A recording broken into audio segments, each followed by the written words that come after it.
नए संसद भवन लंबे इंतजार के बाद देश को आज नया संसद भवन मिल चुका है।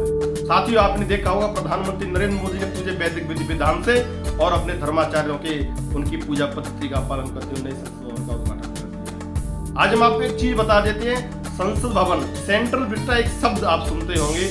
नए संसद भवन के उद्घाटन समारोह से लेकर निर्माण, जब से इसका शिलान्यास हुआ तो तब से लेकर के आज तक इस संसद भवन के बारे में सेंट्रल विस्टा एक शब्द आ रहा है। आज हम आपको बता देते हैं, बहुत से लोग समझते हैं कि संसद भवन को सेंट्रल विस्टा बोला जाता है, लेकिन ऐसा नहीं है। वास्तविकता में सेंट्रल विस्टा क्या है, इसके अंतर्गत क्या आता है और ये इसका अभी क्या इसमें निर्माण होना है, क्या इसका कार्य पूरा हो चुका है, ये सारी चीजें आज हम आपको बताएंगे। साथियों, सेंट्रल विस्टा सिर्फ एक संसद भवन का नाम नहीं है, इसके अंतर्गत बहुत सारी भवन आते हैं, बहुत सारी इमारतें आती हैं। सेंट्रल विस्टा सिर्फ ना वो वाली भूमि है जिसमें संसद भवन बना है, उसके अलावा भी बहुत कुछ है। सेंट्रल विस्टा में 3.2 किलोमीटर लंबा क्षेत्र है, एक एरिया है, उसको सेंट्रल विस्टा बोला जाता है। इसके अंतर्गत आप समझ लीजिए, नई दिल्ली में राष्ट्रपति भवन से इंडिया गेट तक के, राष्ट्रपति भवन से इंडिया गेट तक का ये जो लंबा रास्ता है ना, बीच का टुकड़ा है, उसे 3.2 किलोमीटर का टुकड़ा है, उसे सेंट्रल विस्टा प्रोजेक्ट कहा जाता है। दिल्ली में सबसे ज्यादा देखे जाने वाले पर्यटन स्थलों में शामिल इस इलाके की कहानी 1911 से शुरू होती है। आजकल की कहानी नहीं है सेंट्रल विस्टा की, 1911 वर्ष 1911 से सेंट्रल विस्टा की कहानी शुरू होती है। उस समय भारत में अंग्रेजों का शासन था, कलकत्ता उसकी राजधानी थी, लेकिन बंगाल में बढ़ते विरोध के बीच दिसंबर 1911 में किंग जॉर्ज पंचम ने भारत की राजधानी कलकत्ता में दिल्ली स्थानांतरित करने का ऐलान किया था।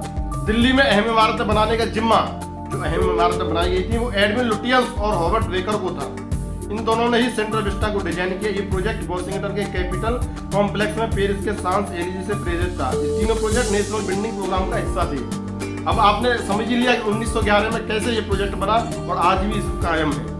अब लुटियंस और बेकर ने उस वक्त गवर्नमेंट हाउस, जो अब राष्ट्रपति भवन है, इंडिया गेट, काउंसिल हाउस जो अब संसद है, नॉर्थ ब्लॉक, साउथ ब्लॉक और किंग जॉर्ज स्टैच्यू, जिसे बाद में वॉर मेमोरियल बनाया गया, का निर्माण किया था। आजादी के बाद सेंट्रल विस्टा एवेन्यू की सड़क का नाम ही बदल दिया गया और किंगवे राजपथ बन गया। इसका नाम अब कर्तव्य पथ है। आपने सुना होगा, अब तक जो राजपथ था अब उसे कर्तव्य पथ कर दिया गया है। ये प्रधानमंत्री नरेंद्र मोदी की सरकार ने किया गया है। अब हम आपको बता देते हैं कि जो सेंट्रल विस्टा है, सेंट्रल विस्टा की पूरी जो भूमि है उसके अंतर्गत क्या क्या आता है, कौन कौन से भवन है, कौन कौन सी जो बिल्डिंग इमारतें सेंट्रल विस्टा के अंतर्गत आती है। इस वक्त सेंट्रल विस्टा के अंतर्गत राष्ट्रपति भवन, संसद, north block, south block, rail Bhavan, Vayu भवन, कृषि भवन, उद्योग भवन, शास्त्री भवन, निर्माण भवन, नेशनल आर्काइव्स, जवाहर भवन, Indira Gandhi national centre for arts, उपराष्ट्रपति का घर, नेशनल म्यूजियम, विज्ञान भवन, रक्षा Bhavan, Vanijya Bhavan, Hyderabad House, Jamnagar House, India Gate, National War Memorial और बीकानेर हाउस। ये सारी इमारतें सेंट्रल विस्टा के अंतर्गत आती है। पूरी जो 3.2 किलोमीटर की जो पूरी परिधि है उसके अंतर्गत ये सारी बिल्डिंगें आती हैं। अब हम ये भी जान लेते हैं कि संसद भवन में इस सेंट्रल विस्टा प्रोजेक्ट के अंतर्गत कौन कौन सी इमारतें जिनमें बदलाव नहीं हुआ। संसद भवन तो बन गया, नया संसद भवन बन गया है, लेकिन इसके अलावा कुछ आपको लगता होगा सारी इमारतें बदले, लेकिन ऐसा नहीं है। वास्तविकता में ऐसा नहीं है। इस इलाके में सिर्फ 6 इमारतों में ही सिर्फ रीडेवलपमेंट हो रहा है, कोई बदलाव नहीं होगा। इनमें Rashtrapati Bhavan, Hyderabad House, India Gate, Rail Bhavan, Vayu भवन और वॉर मेमोरियल, ये वो 6 स्थान है जिनमें कोई बदलाव नहीं होगा। वहीं नॉर्थ ब्लॉक और साउथ ब्लॉक दोनों को नेशनल म्यूजियम में बदला जाएगा। संसद की मौजूदा इमारत को पुरातत्व के धरोहर में बदल दिया जाएगा। मौजूदा जामनगर हाउस को इंदिरा गांधी राष्ट्रपति कला केंद्र में बदल दिया जाएगा। इसके साथ ही 4 नई इमारतें नए सिरे से बनाने की योजना है। इसमें नए संसद भवन का निर्माण हो चुका है, जिसका आज प्रधानमंत्री नरेंद्र मोदी ने लोकार्पण किया है। उसके बाद उपराष्ट्रपति भवन, प्रधानमंत्री आवास के साथ नया सेंट्रल सेक्रेटरीट बनाया जाएगा।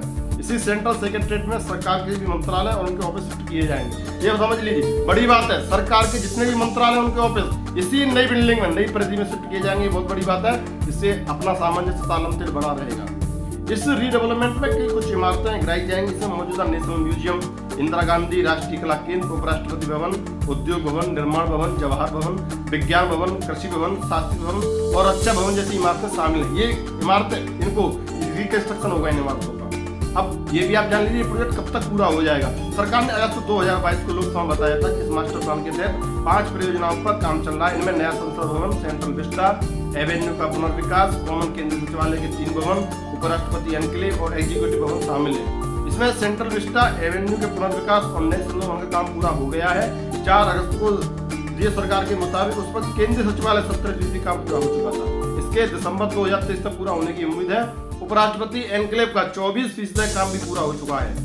इसके लिए आप समझ लीजिए कि पूरा नहीं किया जा चुका है, अभी तक पूरा नहीं हुआ है। वहीं एग्जीक्यूटिव एनक्लेव का काम अभी शुरू नहीं हो चुका है। सभी प्रोजेक्ट को 2026 तक, ये सभी प्रोजेक्ट 2026 तक पूरे होने की उम्मीद है। कौन कौन से प्रोजेक्ट पूरे हो चुके हैं? सेंट्रल विस्टा एवेन्यू, प्रधानमंत्री नरेंद्र मोदी पिछले साल 8 सितंबर सेंट्रल विस्टा एवेन्यू का उद्घाटन किया था। इसके साथ ही प्रधानमंत्री इंडिया गेट पर नेताजी सुभाष चंद्र बोस की प्रतिमा का भी अनावरण किया था। तो ये वो कहानी है जो सेंट्रल विस्टा की है। सेंट्रल विस्टा के साथ जितनी बिल्डिंग है उनका शुभारंभ आज नए संसद भवन का शुभारंभ हो चुका है। साथ ही एक चीज और है कि विपक्ष इससे बॉयकॉट कर रहा है। संसद भवन का उद्घाटन हुआ, विपक्ष ने इसका बॉयकॉट किया। अब बॉयकॉट वो लोग क्यों कर रहे हैं? जाहिर सी बात है, कमीशन नहीं मिल पाया उन लोगों को। कांग्रेस की सरकार आज देश में होती और संसद भवन बनना होता तो 900 करोड़ की करीब जो लागत उसमें आई है उसमें से उसे कमीशन मिलता। वो कमीशन नहीं मिल पाया तो उसकी उन्हें बड़ी किस्तियां बढ़, इसीलिए विरोध किया जा रहा है। 19 विपक्षी दल है, 19 विपक्षी दलों ने इसका विरोध किया है। अब उन दलों के नाम भी जान लीजिए। संविधान के ऐतिहासिक गौरव, हमारे देश का जो गौरव का क्षण है, ऐतिहासिक क्षण है, उस समय में हमारे देश के जो विपक्षी राजनेता है जो कभी जो ये दावा करते हैं कि हम देश की भलाई के लिए काम करते हैं, वो खुद इस हमारी राष्ट्रीय धरोहर का विरोध कर रहे हैं। आप समझिए, जिन पार्टियों ने ये विरोध किया है उसमें कांग्रेस, द्रमुक, आम आदमी पार्टी, शिवसेना, यूबीटी जो उद्धव ठाकरे वाला गुट है, समाजवादी पार्टी, भाजपा, झारखंड मुक्ति मोर्चा, केरल कांग्रेस, मणि, वितुतलाई, कांची, राष्ट्रीय लोकदल, तृणमूल कांग्रेस, जनता दल यूनाइटेड, भाकपा मार्क्सवादी, Rashtriya Janata Dal, Indian Union Muslim League, National Conference, Revolution Socialist Party, MDM के शामिल। ये वो विपक्षी दल हैं जो संसद भवन के उद्घाटन समारोह में शामिल नहीं थे। उद्घाटन समारोह हो गया, विपक्षी दल अपना काम करके रह गए हैं। इन्हें कमीशन के लिए ये ऐसा काम किया है, देश ने कभी माफ नहीं करेगा।